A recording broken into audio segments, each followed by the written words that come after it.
വളരെയധികം പ്ലാൻ ചെയ്ത ഒരു അട്ടിമറി. ഒരു മാസമായി എയർ ഇന്ത്യയുടെ ഡ്രീം ലൈനർ 787 ക്രാഷായിട്ട്. ഫൈനലി ബ്ലാക്ക് ബോക്സിലെ വിവരങ്ങളെല്ലാം ഡീക്രിപ്റ്റ് ചെയ്തെടുത്തിരിക്കുന്നു. FDRും CVRും പാസഞ്ചർ ഏരിയയിലെയും കോക്പിറ്റിലെയും വീഡിയോസ് അടക്കം ഈ വിമാനം എങ്ങനെയാണ് ക്രാഷായെന്നുള്ള ഞെട്ടിപ്പിക്കുന്ന ആ വിവരം സത്യത്തിൽ ഭയാനകമാണ്, അസ്വസ്ഥപ്പെടുത്തുന്നതാണ്. ഇങ്ങനെ ഒരിക്കലും സംഭവിക്കാൻ പാടില്ലാത്തതുമാണ്. നമുക്ക് ഡീറ്റെയിൽസിലേക്ക് കടക്കാം. ഇതിലെ ഏറ്റവും പ്രധാനപ്പെട്ടിട്ടുള്ള ഒരു പ്രാഥമിക റിപ്പോർട്ടിൽ പറഞ്ഞിരിക്കുന്നത് പൈലറ്റുമാരുടെ പിഴവുകളൊന്നുമില്ല. ഫ്ലാപ്പ് പൊസിഷൻ സെറ്റ് ചെയ്യുന്നതിലും നോസ് ആംഗിൾ സെറ്റ് ചെയ്യുന്നതിലൊന്നും അവർക്ക് പിഴവുകൾ സംഭവിച്ചിട്ടില്ല.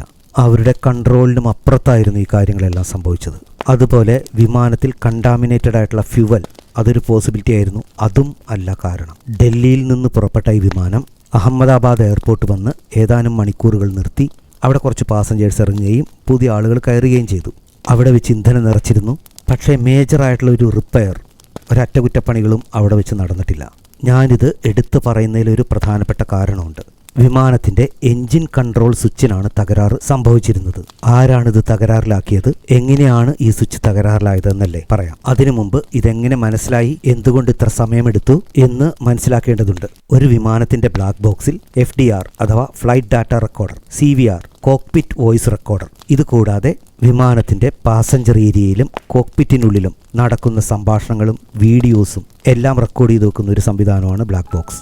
ഒരു വിമാനത്തിന് 2 ബ്ലാക്ക് ബോക്സുകൾ ഉണ്ടാവും. നിർഭാഗ്യവശാൽ ഈ 2 ബ്ലാക്ക് ബോക്സുകൾക്കും തകരാറുകൾ സംഭവിച്ചിരുന്നു. വിമാനത്തിന് എന്ത് സംഭവിച്ചു എന്നറിയാൻ ഈ ഡാറ്റ വളരെ അത്യാവശ്യമായിരുന്നു. അതിവിദഗ്ധരായിട്ടുള്ള എക്സ്പേർട്ടായിട്ടുള്ള ടീം ഈ ബ്ലാക്ക് ബോക്സ് ഡീക്രിപ്റ്റ് ചെയ്തു. വളരെയധികം പണിപ്പെട്ട് ഏകദേശം 1 മാസത്തോളം അവരിതിൽ വർക്ക് ചെയ്ത് ഇതിൻ്റെ ഡാറ്റ മുഴുവനും റിക്കവർ ചെയ്തെടുത്തു. അതിലെ വീഡിയോസ് മുഴുവൻ കാണുന്ന സമയത്താണ് അവർ മനസ്സിലാക്കുന്നത് വിമാനത്തിൻ്റെ എൻജിൻ കൺട്രോൾ സ്വിച്ചിന് തകരാറുകൾ സംഭവിച്ചിരിക്കുന്നു. ഈ എൻജിൻ കൺട്രോൾ സ്വിച്ച് ഓഫ് ചെയ്ത് കഴിഞ്ഞാൽ വിമാനത്തിലേക്കുള്ള എല്ലാ ഫ്യൂവൽ സപ്ലൈയും കട്ട് ഓഫ് ആകും. അങ്ങനെ ഫ്യൂവൽ കിട്ടാതെ വിമാനം താഴേക്ക് പതിക്കും. ഉദാഹരണത്തിന് നമ്മളൊരു കാർ ഓടിച്ചു പോകുമ്പോൾ ഓടുന്ന കാറിൽ നിന്ന് താക്കോൽ ഊരിയെടുക്കുന്നത് പോലെ. അപ്പോൾ നിങ്ങൾക്ക് സംശയം തോന്നും, ആരാണിത് ചെയ്തത്? ഒരു പൈലറ്റിന് ഇങ്ങനെ ചെയ്യാൻ സാധിക്കുമോ? ഒരിക്കലും ഒരു പൈലറ്റിന് അത്ര എളുപ്പത്തിൽ ഈ സ്വിച്ച് ഓപ്പറേറ്റ് ചെയ്യാൻ സാധിക്കില്ല. അബദ്ധവശാൽ കൈതട്ടിയൊന്നും ഓപ്പറേറ്റ് ആവുന്ന ഒരു സ്വിച്ചല്ല ഇത്. ഈ സ്വിച്ചിന് ഒരു മെറ്റൽ കവറൊക്കെ ഉണ്ട്, അബദ്ധവശാൽ കൈതട്ടി ഓപ്പറേറ്റ് ആകാതിരിക്കാൻ. പോരാത്തതിന് അതിനൊരു സ്പെഷ്യൽ ലോക്ക് സിസ്റ്റം ഒക്കെ ഉണ്ട്. അതത്ര എളുപ്പമല്ല തുറന്ന് ഓപ്പറേറ്റ് ചെയ്യാനായിട്ട്. ബ്ലാക്ക് ബോക്സ് വീഡിയോയിൽ നിന്ന് വളരെ വ്യക്തമാണ് പൈലറ്റ്സിൻ്റെ ഭാഗത്തുനിന്ന് പിഴവുകളൊന്നും സംഭവിച്ചിട്ടില്ല എന്ന്. ഇനി മുന്നിലുള്ളത് 2 പോസിബിലിറ്റീസ് മാത്രമാണ്. ഒന്ന്, വളരെയധികം പ്ലാൻ ചെയ്ത ഒരു അട്ടിമറി. വിമാനത്തിൻ്റെ ഇലക്ട്രിക്കൽ സപ്ലൈ തകരാറിലാക്കി അവിടെ ഒരു ആക്സിഡൻറ്റ് ഉണ്ടാക്കുക. ഇത് അഹമ്മദാബാദ് എയർപോർട്ടിൽ വെച്ച് നടക്കാനുള്ള പോസിബിലിറ്റീസ് വളരെ കുറവാണ്. ഡൽഹി എയർപോർട്ടിൽ വെച്ച് സംഭവിച്ചതായിരിക്കണം. അങ്ങനെയെങ്കിൽ വിമാനത്തിൻ്റെ മെയിൻ്റനൻസ് ചെയ്യുന്ന കമ്പനികൾ പ്രതിക്കൂട്ടിലാണ്. വിമാനത്തിൻ്റെ എൻജിൻ കൺട്രോൾ സ്വിച്ചിൻ്റെ ഭാഗമായി വർക്ക് ചെയ്യുന്ന ഫ്യൂവൽ പമ്പുകൾ, ഇലക്ട്രിക്കൽ സപ്ലൈ സെക്ഷനുകൾ തുടങ്ങിയവ സുരക്ഷിതമെന്ന് അവസാനമായി പരിശോധിച്ച് സർട്ടിഫൈ ചെയ്തതാരാണ്? അഹമ്മദാബാദ് എയർപോർട്ടിൽ വെച്ച് ഒരു ഷോർട്ട് ടൈം ഹാൾട്ട് മാത്രമാണ് ഉണ്ടായത്.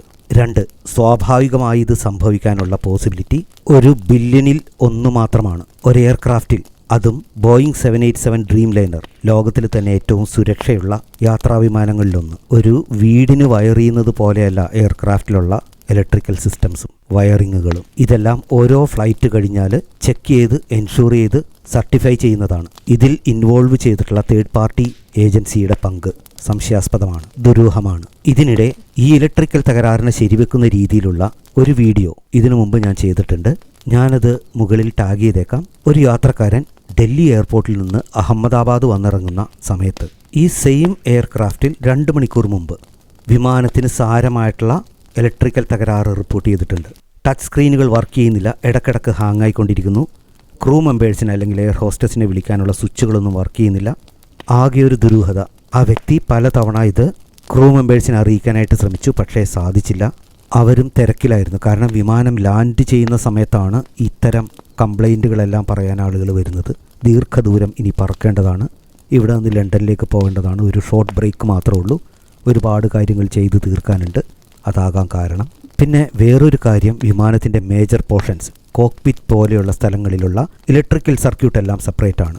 അതുപോലെ പാസഞ്ചേഴ്സിൻ്റെ സെപ്പറേറ്റ് ഇലക്ട്രിക്കൽ സർക്യൂട്ടാണ്. എന്നാലും ഇലക്ട്രിക്കൽ സർക്യൂട്ടിൽ തകരാറുകൾ സംഭവിച്ചിട്ടുണ്ട്, അതുറപ്പാണ്. അത് വീഡിയോയിലും എടുത്ത് കാണിക്കുന്നുണ്ട്. വിമാനം ലാൻഡ് ചെയ്യുന്ന സമയത്താണ് ഈ കാര്യങ്ങളെല്ലാം ഉണ്ടായത്. അവരും തിരക്കിലായിരുന്നു, വേണ്ടത്ര ശ്രദ്ധിച്ചു കാണില്ല. ഒന്ന് ശ്രദ്ധിച്ചിരുന്നെങ്കിൽ അവരുടെയും മറ്റനവധി പേരുടെയും വിലപ്പെട്ട ജീവനുകളെ രക്ഷിക്കാൻ സാധിക്കുമായിരുന്നു.